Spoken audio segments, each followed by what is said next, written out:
Hello welcome back friend mission commerce classes में मैं लोकेश कुमार एक बार आपका फिर करता हूं स्वागत। और आज जो हमारा टॉपिक रहने वाला है वो रहने वाला है साझेदारों की प्रारंभिक पूंजी कैसे निकालें। कौन कौन से प्रावधान होते हैं इसके लिए हम एक एक चर्चा करने वाले हैं। तो मैंने लिख रखा है टॉपिक का नाम। तो हमारा टॉपिक क्या रहने वाला है आज का? पाठ 1 साझेदारी लेखांकन कक्षा 12 प्रकरण रहेगा साझेदारों की प्रारंभिक पूंजी कैसे निकालें। ठीक है जी, टॉपिक का नाम है हमारे का। और ये क्वेश्चन मैंने एग्जाम्पल में डाला है क्योंकि ये एग्जाम्पल ही बतौर हमें समझना है। उसके बाद में अगर किसी सवाल विशेष में ऐसी प्रतिक्रिया ली जाती है तो हम इसका वहां पर इसको यूटिलाइज कर सकते हैं। तो एग्जाम्पल क्या है हमारा? जोश और क्रिस साझेदार हैं। वे 3:1 में लाभ विभाजन हेतु सहमत हैं।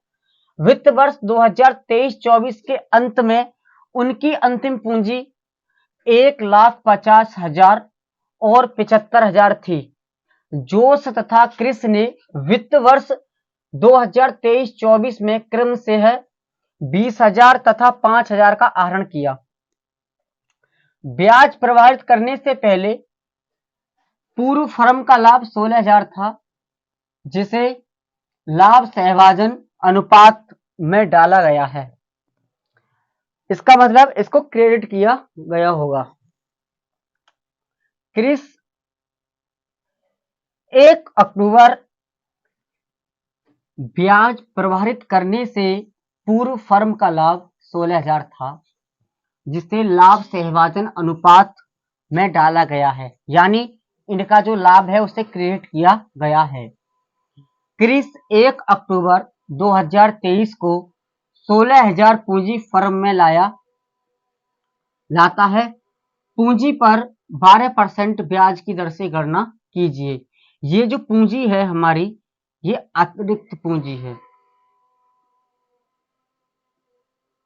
अतिरिक्त पूंजी यानी एडिशनल कैपिटल लेके आता है ये 1 अक्टूबर 2023 को।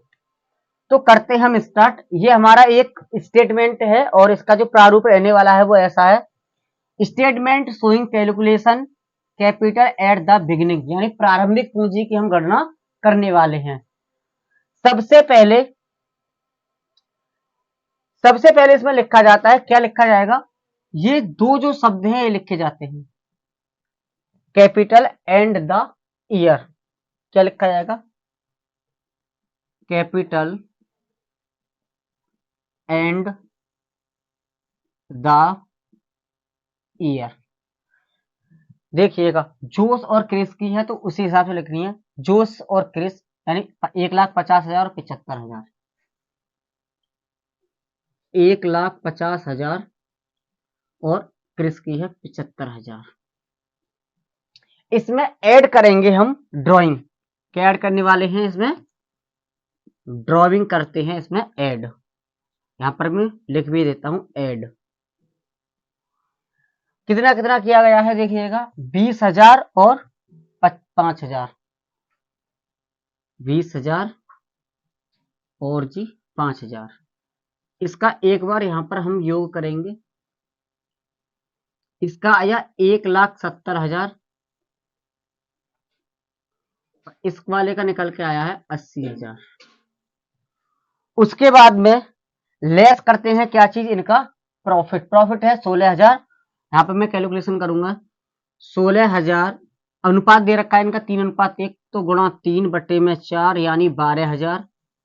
ये तो गया पहले, किसको गया? ये गया जोश को, लिख देता हूं। और उसके बाद में 16,000 गुणा 1/4 बराबर 16 एकम 16, 4 चौक 16, यानी ये बचा हमारा 4,000। 4,000। इसके बाद में यहां पे लिखते हैं हम प्रॉफिट लेस, ब्रैकेट में लिखते हैं क्रेडिट। ये बिल ये यहां पर क्रेडिट किया गया है, इसको हम कर देंगे लेस। तो हमारा बचता है अब यहां पर, ये बचेगा हमारा 1,58,000। और यहां पर जो बचने वाला है वो बचता है हमारा 76,000। उसके बाद में ये यहां पे लिख देता हूं मैं लेस। फिर दोबारा क्या लेस होता है इसमें से, एडिशनल कैपिटल। एडिशनल कैपिटल कितनी है हमारे पास, 1 अक्टूबर 2023 को लाया गया है 16,000, और एक ही बंदा लेके आया, वो लेके आया क्रिस। तो यहाँ पर खाली है और यहाँ पर 16,000 आएगा हमारा। यहाँ पे लिखेंगे एडिशनल कैपिटल और ब्रैकेट में लिख देते हैं हम लेस। अब इसका तो आया यहाँ पे, इसका बचा 60,000, और इसका जो बचता है वो बचता है 1,58,000। अब ये निकल के आई है हमारी कैपिटल बिगिनिंग यानी प्रारंभिक पूंजी। यहाँ पे लिख देंगे इसके सामने just capital at the beginning यानी प्रारंभिक पूंजी। प्रारंभिक पूंजी। दूसरा इसका नाम होता है शुरुआत पूंजी। शुरुआत पूंजी। रेट ऑफ इंटरेस्ट दे रखा है 12%। अब 12% पे हम करेंगे इसकी कैलकुलेशन। सबसे पहले हम किसकी निकालने वाले हैं, हम निकालेंगे सबसे पहले जोश की। तो जोश बराबर होगा हमारा कितना आया, 1,58,000। 1,58,000 गुणा 12 बटे में 100। अब बढ़ाते हैं कैलकुलेशन को आगे, 3 0 1 2 3 ऐसे कैसे, 12 अट्ठे 96, 96 का 6 हासिल की 9, 12 पंजे 60 और 9 69, 69 का 9 हासिल के फिर एक बार अब बच्चे 6, और 12 एकन 12, और 12 एकन 12 और 6 कितने होते हैं हमारे 18, 12 6 18। नीचे लिखेंगे 100, 2 जीरो से काटेंगे 2 जीरो, बराबर करते हैं इसके लिए, ये आया हमारा 18,960 रुपए एक का निकल के। किसका, जो उसका निकल के आया 18,960। अब किसकी करनी है हमें, अब करनी है हमें क्रिस की। क्रिस बराबर कितनी है 60,000। 60,000 गुणा 12 बटे में 100।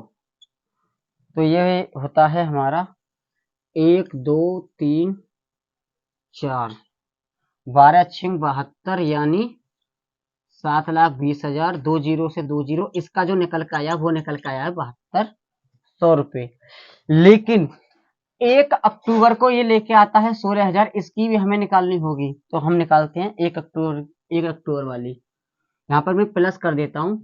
अब यहाँ पे निकालिए 1 अक्टूबर, एक ओटीसी यानी एडिशनल कैपिटल।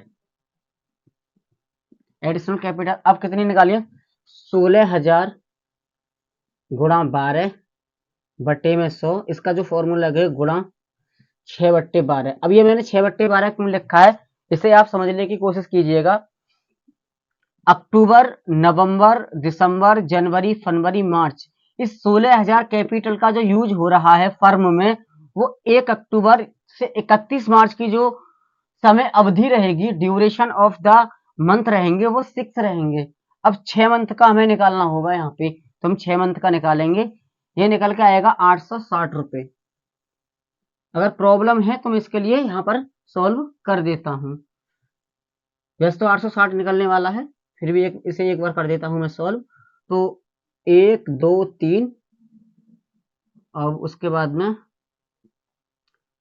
12 छिंग होते हैं 72, 72 के 2 हासिल के 7, उसके बाद में 12 एकन 12 और 7 19, और डिवाइड कर देंगे इसे 100 से। ये 1920 निकल के आया हमारा।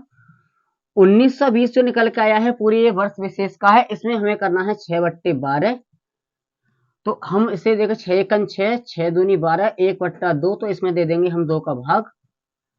इस वाले में देंगे हम 1920 में हमें कितने का देना है, देखिएगा ये 6 एकन 6, 6 दूनी 12, 1 बट्टा 2 सीधा हो गया यहाँ पे। तो ये अब 2 का भाग यहाँ पे देंगे, तो 9 दूनी होते हैं हमारे 18, बचा 1, और 2 छिक्के होते हैं हमारे 12, 1 जीरो बचे यहाँ पर। ये कितना निकल के आया हमारा 960 तो यहाँ पे लिख देते हैं 1920 बराबर कितना है हमारा 960। ये और ये ऐड करने के बाद हम एक जो क्रिस्को है ये वाली और ये वाली इंटरेस्ट ऑन कैपिटल हमें क्रिस्को देनी होती है। इसमें कुछ हमें करना नहीं है क्योंकि हमारे लिए इसके लिए कोई अतिरिक्त पूंजी लगा ही नहीं रहा, तो हम इसकी करेंगे ही नहीं। हमें किसकी करनी है, केवल क्रिस्की, क्योंकि इसने ही अतिरिक्त पूंजी लगाई है। और यहाँ पर 16,000 की जो गणना होगी वो 6 मंथ के लिए होगी। वो 1 अक्टूबर से लेके 31 मार्च तक की जो ड्यूरेशन ऑफ द मंथ होती है वो होती है 6 मंथ। तो 6 महीने की हमने यहाँ निकाल दी और पूरे साल वर्ष विशेष भर की ये निकाल दी। तो ये आज जो हमने पढ़ा है ये पढ़ा है showing statement of the calculate beginning, यानी हम उस स्टेटमेंट को बना रहे हैं, उस विवरण को बना रहे हैं जिसमें प्रारंभिक पूंजी की गणना की जाती है। तो फिलहाल के लिए इस कक्षा में इतना ही। मिलता हूं एक नए टॉपिक के साथ और आशा करता हूं ये आपके लिए अच्छी तरह से समझ आया होगा। प्लीज चैनल को मेरे को सब्सक्राइब कीजिए। तो bye bye, take care, have a good day. जय हिंद, जय भारत, वंदे मातरम, नमस्कार।